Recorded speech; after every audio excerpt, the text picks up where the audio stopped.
Bom, exercício 24, Fulvestre 2013. Primeira coisa que a gente precisa descobrir em qualquer exercício é o que ele está pedindo. E o que ele está pedindo é o número de mols de oxigênio, do átomo de oxigênio, mols de átomo de oxigênio que tem nessa amostra, que ele fala que a gente tem 190,5 gramas de cobre na amostra. Então vamos primeiro pegar a relação básica. Sempre que a gente fala de estequiometria, a gente vai relacionar número de mols com massa molecular ou massa atômica e número de moléculas ou número de átomos. Então 1 mol sempre vão estar para 6 vezes 10 a 23 moléculas ou átomos para uma massa molecular. Como que se compõe essa massa molecular? Em relação às massas atômicas de cada um dos átomos que compõem essa molécula. Tá?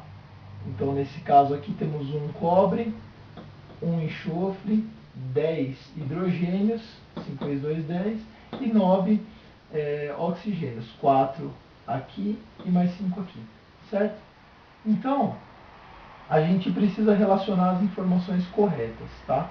Primeiro a gente chega aqui, 1 mol, relacionado a uma massa molecular, relacionado a 6 vezes 10 a 23 moléculas. E aí eu sei o quê? Que para 339,5 gramas por mol que pesa essa molécula, 1 mol que é a massa de 1 mol dessa molécula toda, eu tenho 63,5 gramas em cada mol dessa molécula. Então eu vou ter 63,5 em cada mol. Tá? Na minha amostra eu tenho 190,5. Então eu tenho uma relação um pouco maior do que 1 mol. Isso já é importante da gente perceber. Mas o que ele está querendo relacionar? Essa massa de cobre com o número de mols de átomos de oxigênio. Se 1 mol de átomos de cobre nessa molécula estão relacionadas a 9 mols de átomos de oxigênio. Então eu tenho o que? Qual é a minha relação básica? Que ao passo que eu tenho 63,5 gramas de cobre na minha molécula como um todo, eu tenho 9 mols de átomos de oxigênio. Então, para 190,5 eu vou ter x. Veja, eu poderia fazer em 2 etapas, mas eu estou fazendo direto. É como se eu relacionasse os 9 mols para 63,5 e quero saber qual é a relação aqui para a quantidade de cobre que eu tenho na minha amostra. Repare que é a quantidade de massa de cobre só de cobre, não é sulfato de cobre, que eu tenho na minha amostra. Tá?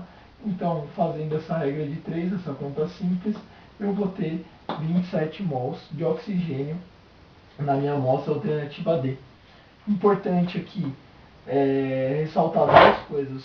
Isso aqui é um retículo cristalino. Tá?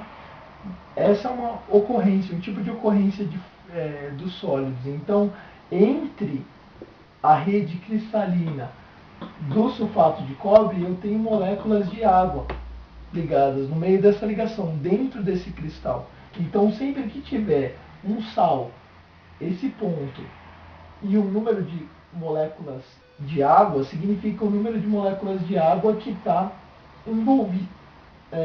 relacionadas, envolvidas a essa molécula de sulfato de cobre. Então eu tenho um sal hidratado, certo? Isso é importante, um retículo cristalino.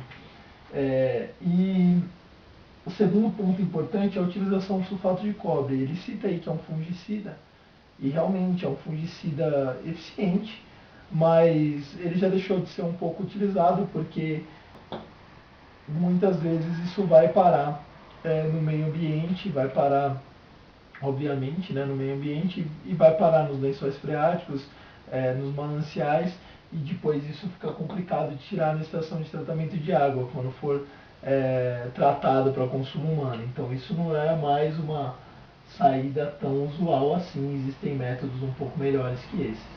Tá? É isso aí.